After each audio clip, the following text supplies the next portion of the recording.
Welcome to heCast, the official podcast of He Changed It. As always, I am Mike Chisholm. As always, I'm excited to have conversations around the world of mental wellness, men's mental wellness specifically. It's called heCast, so it's on point.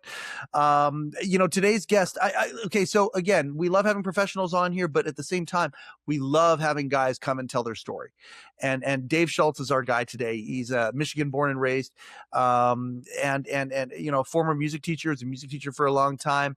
And kind of got, that profession really at the end of the day. We talk about this, early on in the episode. We talk about how the idea of music is becoming an add-on, as he says, and it's so sad. So he had to make a career change midstream, already a fully functioned adult with a family and all that, had to make a career change, go into IT. He talks a little bit about that, but he also talks about his own mental health journey, diagnosed with ADHD, autism as well, late in life. And very, very interesting, the idea of a fellow Gen Xer diagnosed with something like autism later in life, what that means, how it happened. We talk about that. And then we talk about one of the things that he's doing. He's a Twitch guy. And by Twitch, I'm not saying that he has a physical ailment. No, I'm talking about the streaming service. And the thing that he and his brother-in-law have done when it comes to the world of Warhammer, if you know anything about Warhammer, and what they're doing right now, I'm so taken by Dave and what it is that he does. I think you will be too. It's a lovely conversation that spans a whole bunch of different topics, and I think will provide a lot of perspective for people who see or hear this conversation. So please, without further ado, enjoy this episode of heCast, the official podcast of He Changed It, with our very special guest, Dave Schultz.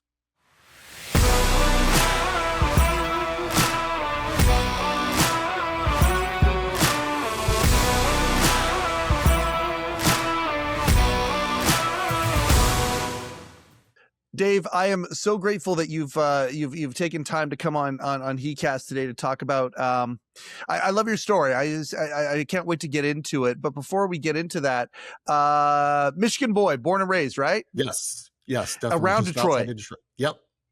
Man, I'll tell you this. I bought my first American vehicle in probably 15 years, and I felt a lot of pride for that. I'd been into the European stuff for a while, but the new Bronco came out, and I was like, oh, I love this thing so much. And I got the two-door. It took me a year and a half to get it.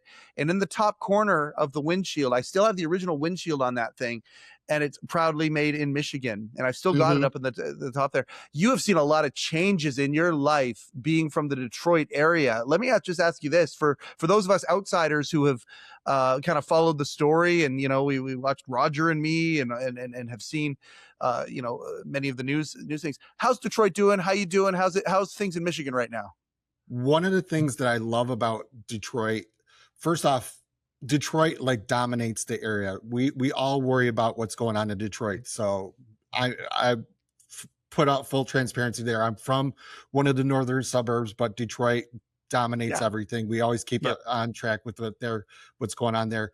But the recent mayor that we had, and it's nice to see the new mayor of Detroit taking up the same thing. He just did everything possible to rebuild it. And Detroit was labeled like one of the fastest, best growing cities for the past couple years and everything. There's so much going on. All four of our major sports teams are within 2 blocks. Yeah. All the stuff going on. My wife and my girls are going to see Hamilton this weekend. That's coming to downtown Detroit. Just so much culturally going on, and it's just growing. And you just go down there and you can feel the energy. You see improvement all over the place. It's just such a great place to be right now.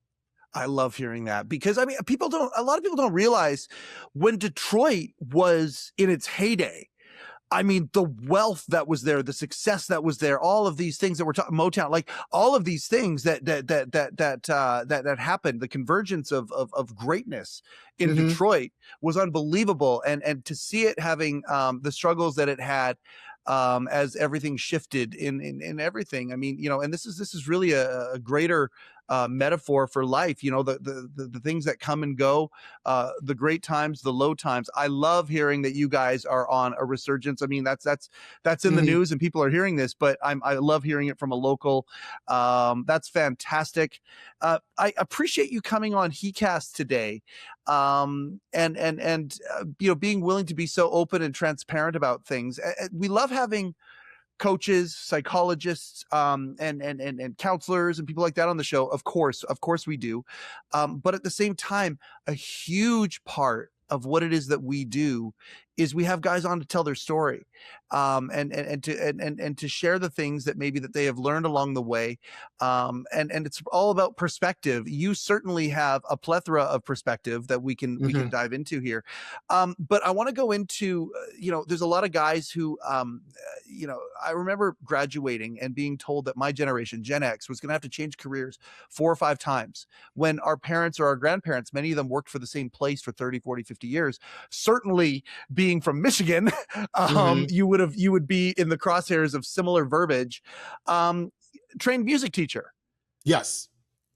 What Yep. what it's like? I mean, most music teachers can play almost everything. When did your love of music, you know, and the skill towards that, where you could actually teach it, when did that manifest itself in your life?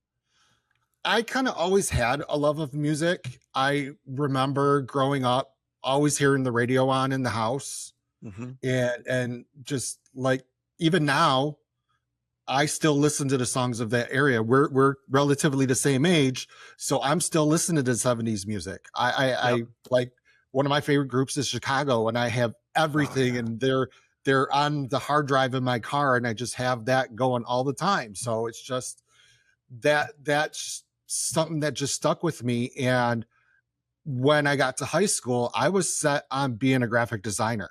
I love being an artistic person. I love expressing myself through different ways. Yep. And then we play for Memorial Day parade. We played a very traditional song, but here I was playing the tritoms because I'm a percussionist. So there wasn't a part for it. Uh-huh. And my director challenged me to write my own part for it. So I did. How old were you at this point? I was a sophomore in high school at that point. What a great exercise. Please keep going. Mhm. That's fantastic. Yep. So he put the bug in my head saying, this is really great. You should think about going into being a music educator. And that's what stuck with me from that point on. You know, he was somebody that at the time I really looked up to, and, you know, it just stuck with me. Growing up, a lot of my I had a few music teachers. I was the kid who was in concert band and jazz band and vocal and all of that Mhm. stuff. I loved it. And a few of my music teachers along the way were percussionists. And it's cool because the basis of whatever, you know, piece, whatever genre that you're trying to play, I mean, percussion is really, really, really a key part of it. And so that makes a lot of sense. When you did get into the teaching of it, what was the age group that you taught? And I mean, you did it for 15 years, was it? 16 years total. I did everything throughout that time. One of the difficult things is music was always seen as like an add-on. Yeah. People didn't see the value of music. And I could probably give you like 100 studies right now off the top of my head that just say how much music uh enhances people's brains and lives and all that kind of stuff. So um I did everything along the way. I taught from like preschool all the way up to the college level. I kind of bounced around a lot because of program cuts here and Hmm. there. So it was everything. I've done the general music, the band, choir, orchestra, from, like I said, all the way from preschool all the way up to the college level. And I will be totally honest, the things that I love the most, I love teaching middle school the most Yep. because they're just so much fun because they're changing every day and they're Yep. growing every day. You just get those changes all the time. And one of the things that at one of the middle school jobs that I had that was amazing, and talked about Chicago earlier, Yep. it was me, something that I did those kids got to love Chicago because we did a jazz band. We had a separate jazz band class. I was able to get that at the middle school level, and they just made some middle school level Chicago songs for them to play, and they just loved playing them. And it was probably just me showing excitement and giddiness over being able to play Chicago music. But yeah, they loved it too. So that, and then my last teaching job that I had, I was teaching elementary orchestra in a inner city Detroit school. Oh, And wow. I loved it just because to see these kids grow and change, like everybody does what they do for a living for a reason. They get some kind of personal satisfaction out of it. And for Yep. me, during teaching, it was seeing the kids get those aha moments that you hear Yeah. about. That was my drug to keep me going. And I just got that so much because these kids got so excited when they were able to get something right and be able to understand it, get that moment of clarity with what they were doing. So it was just really great to be a part of that. It's almost like where this is going. Okay, you taught music for Mhm.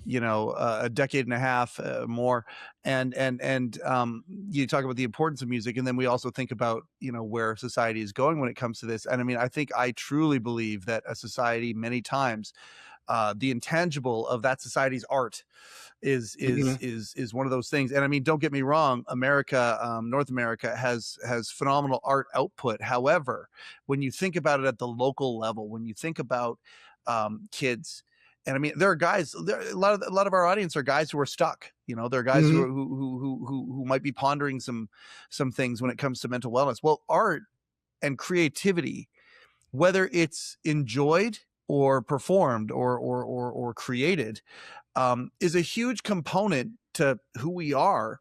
And we've been seeing this get cut and cut and cut. And you did a great job. You say many times people just look at music as an add-on, when really at the end of the day, I mean, I believe there should be some essential elements when it comes to the education that aren't add-on, but actually a part of it. But then you hear all these cuts that are happening, cuts that are happening, cuts that are happening. When you made the career switch, was it difficult, or was it one of those things where, no, I'm a teacher, I'm burned out, which I don't think anybody out there who has some higher thinking when it comes to how teachers, the toil that they go through being a teacher happen. But then also you're a music teacher, and we keep hearing about art programs in school districts all over the place, no matter what state or province that you're in. It's happening all the time. Were you also a victim of that? I'm curious about when you decided to make the change. I was a victim of a cut. And it happened mid school year. So my wife, who's also a teacher, goes to me, this just keeps happening. That you just keep getting in places where they cut the program. Mm-hmm. You're really good at IT, because that was always a hobby of mine. It's always something that fascinated me still. And I learned a lot on my own. And she's like, why don't you try going into IT? Mm-hmm. So one of the standards of the IT is getting the CompTIA is the governing body, their A+ certification. So like that's the basics for IT. I Yep. went and took those tests and got that certification, and I did no studying. Gotcha. Yep. You were just one of those guys that just, Yeah. you got it, and it was a hobby, and that Mhm. hobby was good enough to get you your certification. Yep. And so from there, I got hired in by actually one of the auto manufacturers local here, and Yeah. one of the big three, and worked in IT for them for a couple of years, and was the victim of layoff a couple of years ago. But now I'm still doing IT for a local small company here. Cool to hear that. Very, very, very cool to hear that. I'm curious, as when you were making the change, when you were making that decision, and your wife helping you with that, the idea of giving you that suggestion. There you go. That's very, very cool that you could hear that from her. Sometimes we can't hear what our Mhm. partner says to us, um, how is that on the ego? How is that on, because again, when we become men and we got to make a course correction, partway through life, sometimes that could be really difficult. Was it exciting for you, or was there water coming over the bow for a little while? In ways it was, I will say it was scary because it's uncharted territory. Yeah. You know, you're going out and doing something you've never done before, and you don't know what exactly it's going to look like. You don't have any picture of it in your head.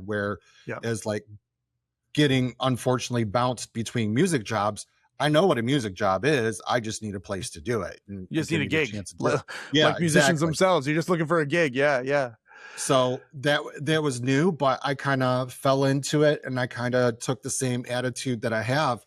Because one thing that I did becoming a music teacher, when you go through, they have a list of basic instruments that you have to learn. They want you to learn the basics of, and they think those skills are transferable to other instruments.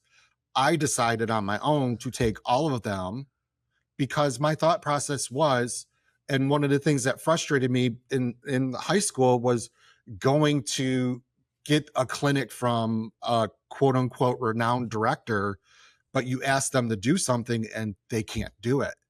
They can't Mm-hmm. explain it to you. So I was just like, how can I, as a teacher, get up in front of a classroom of students and tell them what to do on their instrument if I can't do it myself? So I Right. used that drive to learn as much as I can about every instrument, um, and just, you know, push myself that way. So, like I said, my main instrument is percussion, but I've been in a couple bar bands where I've played bass guitar. Recently, and I've taken about a decade off of playing just because of my own mental issues and thinking I don't have the time for it when I do. Yeah. But one of the things that I've been doing, my oldest is in the choir at her school, and they do just the musicals in the fall and the spring. So for the fall musical, I play trombone, and it was my first. That's my instrument was. I was a trombone player. Still looking for seventh position, but I was pretty good trombone player at one point. Yeah, but that was my first time playing out in a decade, and here I am not playing my major instrument, and I did fine. You know, I did really well with it. The last one we did, I played percussion on, and just got to improvise and have fun with it. But it was just, you know, just taking that. And I kind of take that with everything I do. When it got to be getting into an IT job, I did what I could to learn as much as I could and have as much knowledge base as I could going into it. Like Yeah. what we were doing for the support job, somebody would call in, we would find out what the problem is, and then they'd say go to this knowledge base database and find the steps to the problem. And it got to be the point where I didn't need to consult that as much. Maybe half the calls I needed to consult that on, and the rest of them I just knew what to do off the top of my head. So I would just push myself that, and I still do that today. You know, I don't want to, I want to be able to have as much knowledge as possible to help as many people as possible. I love that. You know, there's a couple things there I want to jump into, but let's go to the you know, the help part or the perspective part that I Mm-hmm. hear from you. You know, the idea that one thing that I heard there is that you bite-size things. You know, Mm-hmm. and it's really easy to get overwhelmed when we've got a lot of things going on, but you've taken it and you've bite-sized it and kind of looked at it like it was, okay, a project. I'm going to do this, then I'm going to do this, and it was a progression. You know, Mm-hmm. finding these instruments, and getting better at that, and then taking that same insight and that same perspective and using it as you switch to the new career. Okay, I'm just going to bite size it, learn one thing at a time, one thing at a time, one thing at a time. And you had the familiarity already, but you know, as you were closing up those gaps, you know, one little thing. I want to go back to the music part for a second. Mine's like yours fascinate me because I mean, I think about um, I was always told that people who are really good at music are also really good at math. Well, I Mm-hmm. wasn't, but I also wasn't very good at theory, the theory part of the music. Okay, so it blew me away when a teacher would be able to know the key signature of the bass clef instruments versus the treble clef instruments versus, you know, in one piece of music, and they'd be able to kind of off the top of their head know how to direct and help people. But then you go that next phase, the embouchure of a trombone and a trumpet and a baritone. Okay, you're similar, but then now you're going into the wind instruments, the flute and all that sort of stuff. That is, to me, oh my goodness, that is a massive skill. So my hat off to you, sir, for being able to do that. That's nuts to me. But to go back to the theory part, it feels like you would have been really good at musical theory, and it feels like some of that same thinking would also help you be really good at IT. Would you say Mhm. that those are similar thinking structures? Yeah, it's all about breaking things down and understanding the source of it. That's all that it is. Like you said, the music theory part, just understanding it. And it took me a very long time to get to this point, but I like, when it comes to music, I like understanding the backstory of the composition. What was going on with the composer when they wrote this? What was their inspiration? What things like that just kind of like give much more meaning to the music to me. Mm-hmm. And like relating that to IT, it's just digging deeper to find out how things work. On my own, like I've taught myself home repair and car repairs to the point where, something happens to mine or my wife's car, I'm doing what I can to fix it to save as much money as possible instead of having to Yep. spend $100 an hour to send it to a shop. I'm Mm-hmm. doing it on my own. And thankfully, there's tons of YouTube videos out there to help. But as I'm doing this, I'm understanding, oh, this belt goes here and it makes this pulley work. And then that goes to here and that connects to here. And that drives the car. Mm-hmm. Those things are just sticking with me. So that's kind of how I approach it and understand it. Like you said, for trombone's easy because you get to see it. Yes, you're lengthening the instrument so the notes go lower. Yep. But like trumpet, you press this valve and it all of a sudden opens up this certain airway and makes the notes go lower. Just things like that. Just I love that kind of understanding of things. I so fascinated with how things work. You're a tinkerer. Yes.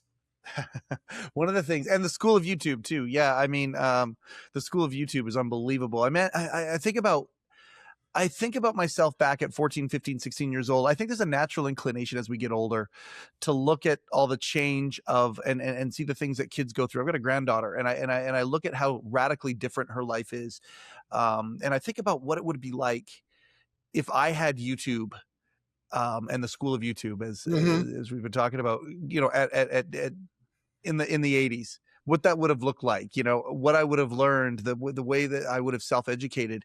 And the nice thing is about that is it doesn't have to be scary. It can be one of those things where for guys who are out there, that are tinkerers and don't even maybe know it, or are musicians, don't even know it. The school of YouTube is one of those things where it can really help you bite size some of this stuff and take the Mm-hmm. overwhelm away. One of the things you said earlier too that I was very interested in is you haven't been on stage for a long time because you would tell yourself you didn't have the time because of mental health things that were going on, and you would tell yourself that you didn't have the time. Mm-hmm. I'm super curious about, let's start pulling that thread a little bit, because Okay. your house has a lot of mental health awareness in it for a variety of reasons, and if you wouldn't mind kind of explicating on that, I think that you being you at this time and place, the dad, your profession, all of that, I think that there's a lot of guys out there that would really appreciate the perspective that you have. Okay. I one thing, I'm not afraid to share this because in our house, and I put this on the pre-interview stuff as well, is that mental health is an open topic in our house. You come in our door, and it doesn't matter just for the five of us in the house. Anybody coming in the door, you are free to talk about anything, say what's on your mind, say what's bothering you and all that. You are not being judged in our house. So that's one big thing. And I'm really trying to put that out in the world because, as you know, there's such a stigma around it still. And you're doing such a good job to try and break that stigma. And I've listened to a lot of back episodes and all that. And I really appreciate your work on that from that standpoint. It's just, yeah, we just talk about it very openly in our house. So, myself, Where did that come? Well, hold on. Where did that come from? Where did that come from? I'm super curious where. I mean, obviously you've had your stuff going into building the family and whatnot, but like, where did the transparency and that lack of judgment come from? Because I would say that is a very, still to this day, progressive in all the good ways, in all the right ways, attitude. Where did that come from? Honestly, it came from finding out how our kids, all three of all three of our kids, excuse me about that, Mhm. have some sort of mental health issues going on. Okay. And so we never wanted them to go through the things that my wife and I went through going up, experiencing those stigmas like we talked about. We didn't want them to go through that. We Yep. wanted them to know that we were always a safe person to talk to, no matter what it was that was going on. We wanted to Yep. have that there for them. So they're now 11, 14, and 16, and we feel like we're accomplishing that, but we also know it's a never ending. There's no finish line in this. We're going to keep going with this all through life, and all we can do is keep doing what we can to equip our kids the best as possible. I love that so much. And there's a little bit of a caring teacher in that as well. You know, you can see Yes. the part that made you an effective teacher in there a little bit as well. You know, some of my, even after all these years of graduating high school, 30 years plus, Hmm. you know, I'm still in touch with my favorite teachers in the world, and they're all the ones who wanted to equip. And that's such a beautiful thing. Now we bring the dimension of mental health, and it really wasn't talked about when we were growing up as Gen Xers, Hmm. and there were certain, you know, diagnoses that were around, but when you look at the level of knowledge that we have now compared to then, it is literally light years away. You yourself diagnosed with something? Yes. Yep. Okay. I because my kids had stuff going on, and my wife was diagnosed earlier on for herself, but I was not. And growing up, whenever you have problems, well, suck it up. Just Yeah. athletes play hurt. You can do it too. That kind of Yeah. that was the kind of mentality that was spread around our house. So, Yep. um, my wife noticing some tendencies with me, and my kids all got tested, and we all got their diagnosis and got them on the right path to getting cured. I just said, why not do it for myself? We think I have this stuff. Let's go out, let's get it documented, and then I can move on from there and get it treated. Yep. So, And what are we talking? What are we? Are you comfortable talking about oh, yeah. what you Yeah. discovered? So we discovered that I have ADHD. That's the initial reason that my wife wanted me to go get it, because she has it as well. And she saw a lot of the tendencies with me. So I did that. And one of the things I really liked about the place where we got tested was that they said, we have the base scale here, but you've tested so high in other things, we had to shift the grading scale a little bit to match you, and that Mm-hmm. actually puts you on the autistic spectrum as well. And I can Whoa. Okay. I can totally see that. I do have problems um expressing some emotions and taking in some emotions. I'm terrible at reading people sometimes. I'm getting better at it, but there's sometimes that I'm terrible at it. And I'm really focused on some sensory stuff. Like, Mm-hmm. I'm wearing this big, heavy overshirt right now just to help have some pressure on me. My cravings for food are based on texture, not on certain tastes. Like I'm Interesting. like, I really want something crunchy right now. That's what I'm really looking for. Oh, I really want something soft like a baked good. I really want that right now. That's where my cravings go to. Dave, I right now we are literally helping to break down barriers when it comes to Hmm. stigma on things. You know, the ADHD thing, you know, and I mean, I fully believe that you know, um when people call ADHD a disability, and don't get me wrong, I'm not trying to paint anything with one brush, I'm not trying to stereotype anything, but I really think that that is a miscalculation of a label of the condition that is much more nuanced than that. For some, ADHD is a superpower, literally. Hmm. Like you're the guy that can learn all the instruments in the band. Hello. You know, that personality type you know, certainly falls into the category of ADHD. Certainly not a disability in any way. In fact, it's just, okay, I'm going to learn how I think. And the way that you got to this place, and I'll get to the autism in a second, because that's, I think, a very, very important distinction as well. But the way you got to this place so organically, okay, Mm-hmm. well, the kids think this way, they're born of us. The kids are thinking this way. I wonder, and really at the end of the day, it's you getting to know yourself better. And when you know yourself, how much better is it when you go and try and look at a new career or a Mm-hmm. side hustle, a side project or something like that, because you know how it is that you think, and you can literally say, no, that's the kind of water I want to jump into. Like the idea of you just saying, and I'm going to switch to the autism part as the example here just for a Mm-hmm. second. The idea that you are so self-aware that you know that you're looking for a certain texture rather than a certain food, or taste, or whatever. You can make healthier choices that way. You can do all sorts of different things because of just knowing that. You could do a crunch of a potato chip, or you could do a crunch of a carrot.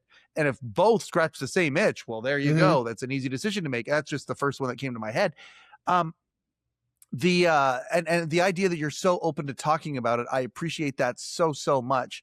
Now, when it comes to the ADHD, is it a place where you the knowledge is enough and understanding how the thinking goes, that's enough, or have you brought some medication into it to help manage and aim it?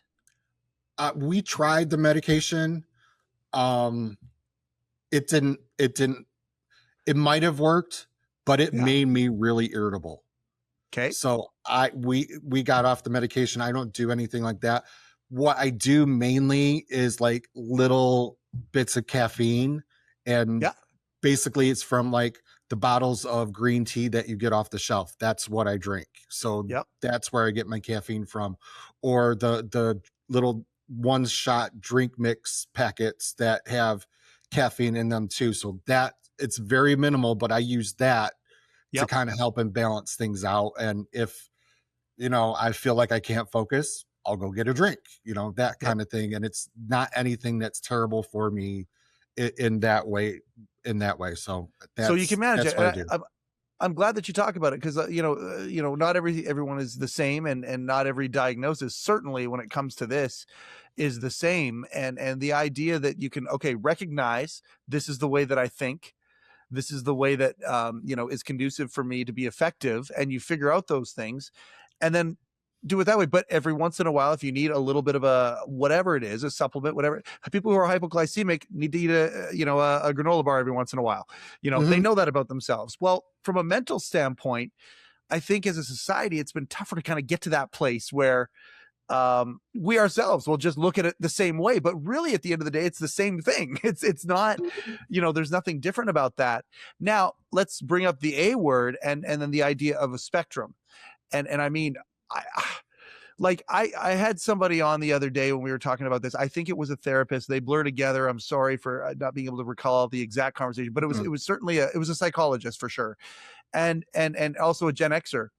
And when you use that A word, when you talk about autism, I mean, our generation, there are many people in our generation where the word autism was literally like the movie Rain Man. Oh, like the Yeah. movie Rain Man? Like that was really the only thing we knew about it. And no offense, it was an incredibly well-made movie and whatnot, but it sure pigeonholed a lot of people's idea as to what autism is.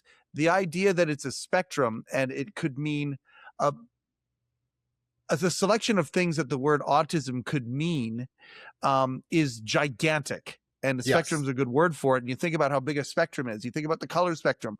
If you're looking at your computer, right, and you're customizing some things, and you bring up the color spectrum, oh my gosh, it's huge. You can go to anywhere. And I mean, this side of it compared to just half an inch away is a completely different reality when you think of a color spectrum. Hmm. Autism, I would submit, is just as varied. And really, once you test it high on that scale, I assume that was where the rabbit hole began, and the rabbit hole goes very, very deep, and you don't know where it's going to go. Is that accurate? Actually, for me, no, it wasn't, because one of the diagnoses that prompted is my son is autistic, and he's a Okay. little bit further down the scale than I am. Yep. He has a lot more sensory issues than I do. Yep. lot more emotion processing issues than I do. So that was something we were familiar with, and we were already getting him help for it. So it was just like, okay, we have experience with this, so now I can do some things for me along this line. What does autism mean? Like, let's for guys who are listening to this, and I mean, there's a lot of people familiar with the word. Certainly, the word is more in our vernacular than Mhm. than it's ever been. For you, what is it exactly? What does it mean? And how does it manifest itself for you? To me, we love the term neurodivergence in our Yep. house. That you Yep. and this is just one part of neurodivergence. We just think and process differently. It's not good. It's not bad. It's just how we're wired and how we Yes. work, and we're just going to do our best to work with it and make the best out of it. What a That's beautiful just sum how up. we look at it. It's a beautiful sum up. We think differently, and so now that we recognize that, let's get effective at that. It seems like Mhm. that's okay. For you, what are the I hate even using the word symptoms. What are some of the characteristics of this neurodivergence for you, and how do you mitigate it? The, like for me, it's like I said, sensory. So wearing getting the clothes that I like, the clothes that are the right weight. Like this is a very heavy shirt that I wear over. I'll wear sweaters over what I wear during the day. You like Things some like, weight on your body. You like to yes, feel some weight on your body. Okay, yeah. yeah. So that helps. If I'm wearing let's say like a long sleeve t-shirt or something like that, I will pull up the sleeves so they're like partway up there. So I have that. I If I don't have my watch on, I am lost. I Really? Yes, I will be mentally out of it. I will not be able to focus. I will. So we did that and like added the friendship bracelets on from the kids on the other side. It's Hmm. that kind of those kind of sensory things that would just set me off. Okay, because I think when people hear sensory, okay, so you're like we're talking the sense of touch. Are Yes. there other senses, sounds, sights, the taste? You talk about that. That's almost a touch thing too, because Hmm. it's not so much the taste, it's the texture. Smells, any other sensory stuff that shows up, or is it mostly just in that on that side of things? It's mostly just for me to touch thing. Sound, Interesting. yeah, sound annoys me from my music training. Like my son, like I mentioned before, he's more sensitive to it. Uh-huh. And I honestly think he has perfect pitch just from my experience around people with perfect pitch. Like we haven't worked on training him on that yet, but like he gets more annoyed by dissonance sounds that are clashing than I do. Gotcha. It physically hurts him to have that stuff. For me, it's just like, oh my gosh, that's annoying. But for him, it's just he has a hard time with it. Yeah, some people, hearing the way people chew, Hmm. it can drive them crazy sometimes. If somebody's eating a carrot, you talk about something crunchy, eating a carrot, and in any way it's a crunchy continual thing. Some people, it drives some people up the wall. Yep. These sensory issues are very, very, very interesting to me. Hmm. I appreciate the fact that you're so open about it and you're being able to talk about mitigating it. As a parent, as a dad who's got, I think you've already laid a bunch of breadcrumbs. Hmm. The idea of being able to be non-judgmental, free to talk about things, which aren't necessarily the same things every time. So the No. idea that let's bring it out there, there's not going to be judgment, it's a safe space, that kind of a thing. Those are some of the things. But for the dads who are listening to this show that might have kids that are a little less ordinary, if you want to say, neurodivergence is a great word for it, but there's differences there. What would you say to those dads who are mitigating maybe it as a new situation? Don't think of it as trying to fix it. You don't Mm. want to fix it. There is, yes, there's an end goal where they're going to be a high functioning member of society, Mhm. but there's ways to go about it that isn't fixing it. You aren't going to cure autism. You're not going to cure ADHD and depression and all those kind of things. Yep. You're going to be able to give them the tools so that they can handle it and function with it. And Right. once you recognize that and are able to just understand to work with those kind of things, it makes a huge difference, not just in helping them out, but your relationship with them, with your children as well. Because if it kids know, like you said, you have grandkids, so you've experienced, kids know, kids can sense what's going on. They have excuse me, that extrasensory perception of how people are feeling, if somebody's BSing them or not. They know those Mhm. kind of things right off the top of their head. So they're going to pick up if you're unhappy and trying to force something on them, trying to get a cure or something like that. If you just accept them for who they are and Mhm. just work with that and go from there, they're going to love you and respect you that much more. Very, very well said. I appreciate that. Time gets slippery when we start doing these things. I want to talk about Deep Strike Tabletop for a second because, Mhm. and it's a total switching of topics here. I appreciate so much you being willing to be open about, these things that you've learned, having the family that you've had, having the life that you've had when it comes to this stuff. I really appreciate it a lot. One of the things we talk about on the show too, and I mean, going back to the music for a second, there's a lot of guys who have music inside them that isn't Mhm. coming out of them, and it's not coming out of them because they don't necessarily make it a priority. They don't necessarily know. They think that they got to be playing at Joe Louis Arena in front of 20,000 people. No, get a guitar, learn 8 chords, and suddenly you're going to get a whole bunch of stuff that's inside you out. Mhm. Be a karaoke person, be a whatever. Music is really good at that. For that, it's a good example. But there's also other ways that we can find things that might be inside of us that if we just did them with no real outcome other than the enjoyment of the process, it would be something that gives us a fulfillment that puts our life a little bit more into color than black and white. Mhm. I want to talk about Deep Strike Tabletop because when I saw it, I was like, oh my gosh, what's this guy doing here? It feels like you're taking, again, enjoyment and what you do for a living and kind of putting them together. And I want to know, what Deep Strike Tabletop is and what it is that you're doing. So my brother-in-law approached me about this about a year ago, actually, and he said a couple of his friends and him wanted to start doing a podcast, and it's based around the game Warhammer. Yep. So he's like, "Are you interested?" I'm like, "Sure, why not?" Because I used to play similar games back in the '80s when I was young and all that. So I'm like, We're talking tabletop miniatures games that, "Yeah, on the grid. war Yep. Yep. games. We Yep. say we're fighting with our war dollies, Ah, that there kind we of thing." go. So we got, I said yes to it, and he's built this whole studio in his garage with cameras, lights. We got the computers for like switching between cameras and Mm-hmm. recording and broadcasting and all that. Mm-hmm. And we practiced and practiced and practiced from like um April, May of last year, and then all of a sudden our first one of 2026, he says, "That's it, we're going live."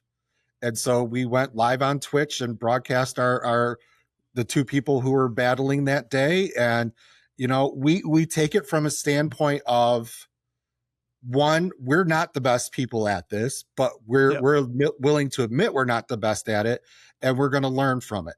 We're going to keep growing it and building from that, and we're going to have fun with it. We're going to be goofy. We're going to go off on silly tangents throughout the hours that we're broadcasting. Like, for example, what, let me take a step back. This is just another, like you said, it's another creative outlet for me. I get to perform in a way that I haven't performed before. I never Mm-hmm. really got up on stage and acted before, but now I'm acting in front of however many people watch this live and how many other people watch the replay. I'm up there doing a goofy act. Like we did it the Sunday after or Sunday before St. Patrick's Day. Yep. So I go on and I start and with it, my wife being a teacher and she teaches math, the couple days before we call Pi Day, Yep. March 14th, Yep. 3.14. So I wore a shirt about pi saying irrational and well-rounded. And just one of the silly things that my kids picked up over the year was a felt Viking helmet with the braids with just green and white and shamrocks on it. So I started off the show that way, wearing all that stuff and just say, hey, we're just going to do all the holidays here at once. Here we go. Got this. And, just made a joke. Yeah. St. Patrick got the snakes out of Ireland by singing Wagnerian arias, scaring them all off that way. Just being goofy and being silly. So we do that. And the one thing that shocked us when we started is we started getting followers right away. We got people complimenting us. We what was it? Somebody that runs a charity tournament that they do every year in Wisconsin say, hey, you guys come out. You guys have a really professional setup. Granted, it's our first time doing it. They're like, you got a really professional setup. Come out to our tournament this year. We'll bring you out, pay your room and board, pay your travel and all that, but just broadcast one table for us from all that. And we're like, okay, sure, if you want us to. But it's that kind of thing that's just gotten us a lot of exposure. We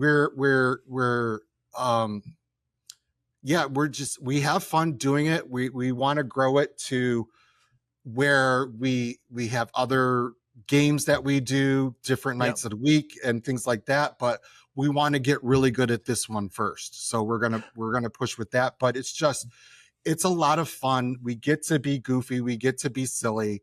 Like last week, I got my kids involved to where like my oldest, who's 16, she logged in and we interact with the chat. So like there's a live chat going on. And we talk to the people in the chat. We got a follower from England that joins us every week, and we just casual conversation with him while he chats and we talk back and we're playing the game and all that kind of stuff. It's just very casual, lots of fun. We're not being mean to each other. We're helping each other out. Oh, I forgot this. Can I take a step back and do this? And we're like, yeah, sure. Okay, no problem. Just that kind of thing, because we want to grow at this and we want to help people grow because it's something that's fun for us and we want it to be fun for other people, because one of the podcasts that we kind of looked up to as we started this, sometimes they can be jerks about it, and that, we don't want to turn people off. We want to have people say, hey, let's go. I watched this week. Go watch them because you're going to learn about the game, but they're goofballs too. You're going to have fun. We're like we said, if we get to X amount of followers at this time, we get to rename one of the models on the table. And that's going to be the name every time we use it.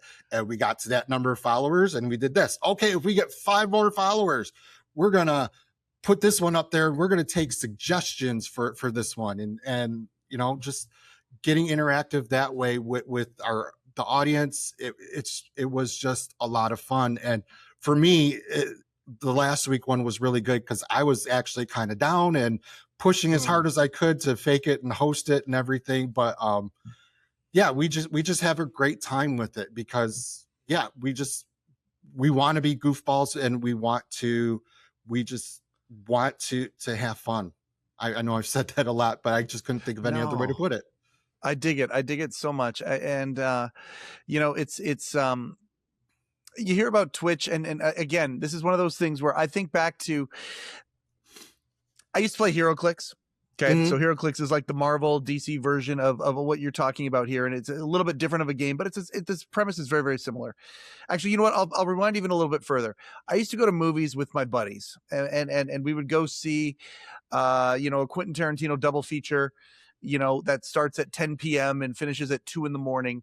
And then afterwards we'd go to Denny's. And I remember one time we went to Denny's and one of my friends, his name's Steve. And I mean, boy, was he thinking before his time. He took a little micro recorder, cassette recorder, and he put it down in the middle of the table as we started. And he goes, just pretend that thing's not here. And we're like, kind of looking at him. And he goes, some of the most entertaining stuff that I've ever seen is when we get together after a movie. And we come to this diner and we talk about the movie, and it's some of the funniest stuff ever. And I think about when many of the same group, we would play HeroClix together. And you think about the organic entertainment that just comes from that. And how many times you've been part of something where you said, this should be a show. And again, if Twitch, same thing with YouTube, when we were growing up, if Twitch existed, Mm-hmm. you think about the connectivity and the entertainment and the camaraderie that and communities that can be built now with Twitch so quickly. It's so cool to see you doing this. And the fact that the kids are kind of getting involved in what dad's doing, Mm-hmm. is even more, it's adorable. It's fantastic. There are so many guys out there that aren't figuring out what their passion is and then just doing something for the sake of doing it, and you never know what'll happen. And the idea of you doing this, and it could turn into some money, like with Twitch, there's a lot of money on the table for when communities start to get really big, that sort of thing. That's really cool. But the fact is, I can tell that part doesn't matter. That would be a No. fun byproduct of what it is that you're doing. Like, I just let you go and talk about it because I could just see the passion. I could feel the passion. You talk Mm-hmm. about tactile. I could literally feel it, Dave, coming off of you as you're talking about it. It's such a beautiful thing. And by the way, anytime you want to use anything from this show, of you being on here talking about it on your channel, please feel free. Like, I love the idea of collaboration. Mm-hmm. You telling your story here today, I think will inspire a lot of people. And anytime you want to use it, please feel free to. It's so cool that you're doing this. If people want to follow it, Deep Strike Tabletop on Twitch, is that what you're looking for? On Twitch, we go under Iron Andy Studios. Iron Andy, IRONANDY. Yep. So it's Iron Okay. Andy Studios on Twitch. On Facebook, and Who's Andy? Tell me who Andy is first. Andy, is Andy your brother-in-law? Yeah, he's my Okay, brother-in-law. there we go. That's Yep. what it is. Yep. He does Iron Andy because he's a big Iron Man fan. Yeah, makes sense. Cool. Very cool. That's his favorite one. So we're on that on Twitch. On Facebook and Instagram, we're Deep Strike Tabletop. So that's where our socials are at right now. And on YouTube as well. Because what we do after we do the broadcast is we edit them down to more palatable, like hour and a half. We take all the dead time where we're looking up stuff when we don't know a rule, or all the ums and uhs when we're talking, to do that. So we're on YouTube as well, under I think it's still under Iron Andy Studios on YouTube as well. But you got the streaming culture down, exactly what to do. It's the stuff that we're trying to figure out here with this with this podcast. You've got it down to a science. It doesn't surprise me at all. Listen, Dave, I just appreciate you taking time out of your day to tell your story, and it inspires the heck out of me. Anytime I hear somebody who's passionate about something, I love listening to it, because I do the same thing. When I'm passionate about something, it stirs stuff up inside, and it makes the world, which is more complex than it's ever been, and polarized and all of that stuff. It makes all that stuff so much more palatable, listening to someone talk about what the things that they're passionate about. My hat to you, sir. My hat goes off to you. I tip the cap to you, because I just really feel like you being as open as you were today, there's a phase of that there's going to be people who hear that just absolutely identify silently with what it is that you're talking about. And then talking about Deep Strike, I mean, my gosh, what a beautiful project. It's so awesome that you're doing that. You're a light in this world. And I just want to say thank you so much for taking time out of your day to come on heCast today, Dave. Thank you. I appreciate all those kind words, and I appreciate the opportunity to be on here. I loved it. Well, and I appreciate the fact that you love what He Changed It is doing, and you recognize that. And I think that when it comes down to that, we need to all link arms, because really at the end of the day, you've got it. You've already hit the nail on the head, and you learned it a long time ago through your family. Putting the flashlight or turning the light on things, that's the way we're going to get through some of these dark tunnels. And you've done that already. So I just want to say thank you so much for that, for being kind of an advocate for He Changed It, maybe without even knowing it. No, I appreciate that. And I definitely, and one thing to mention on the Deep Strike Tabletop podcast, we say also talk about your mental health problems too. We bring it up here. We say, oh, my ADHD is getting best of me. I'm not focused right now. Let me focus back. Or one day I walked into the garage to start filming, and my brother-in-law was really down. He's like, I don't have it today. And I said, okay, let's take a step back. We cleaned up the studio a little bit. And I said, let's just do a podcast where we're painting ones that we want to paint, and we'll just talk about things that are going on, and we'll talk about how you're not feeling up to it, that kind of thing. And our normal loyal followers came in, chimed in, said, oh, this was great that you guys took a break from playing and talked about this today. I was feeling some of those things too. that kind of thing. So we just, it's part of us. It's part of who we are. Like growing up, we didn't know as much as we do now. They've done so much study on the brain and how everything works. So now we know, and now there's ways to get help. And like I said, it's not fixing something, it's taking what you have and making the best out of it. Yeah. Very, very well said. Do you broadcast at the same time each week? We do about 2:30 Eastern Standard Time on Sundays. Fantastic. I appreciate that. And again, that's another thing too. Like, you're doing this thing, you're building this streaming thing. It's not like you have to do it every day. Again, you don't got to play in front of Joe Louis, in front of 20,000 people. You could get guitar and just start doing your thing once a week. That is such a beautiful, beautiful sentiment. Dave, thank you so much. I just appreciate this very much. This is why we do the show. I love every single time, and it's more often than not that at the end of one of these conversations, I can say, this is why we do the show. This is exactly why we do the show. If you haven't downloaded the He Changed It app yet, what the heck are you waiting for? Go to hechangedit.com and check out what's going on. And I just want to say, for everybody out there who's going through something right now, these conversations are meant to hopefully help perspective. It's not necessarily advice, but it's perspective, because at the end of the day, all of us are on the same planet that's spinning around the sun, revolving, spinning every day, and then revolving around the sun. We hope that you have some hope. And if you don't, we hope that maybe we can help provide it. This has been another episode of heCast, the official podcast of He Changed It. My name is Mike Chisholm. Go change something.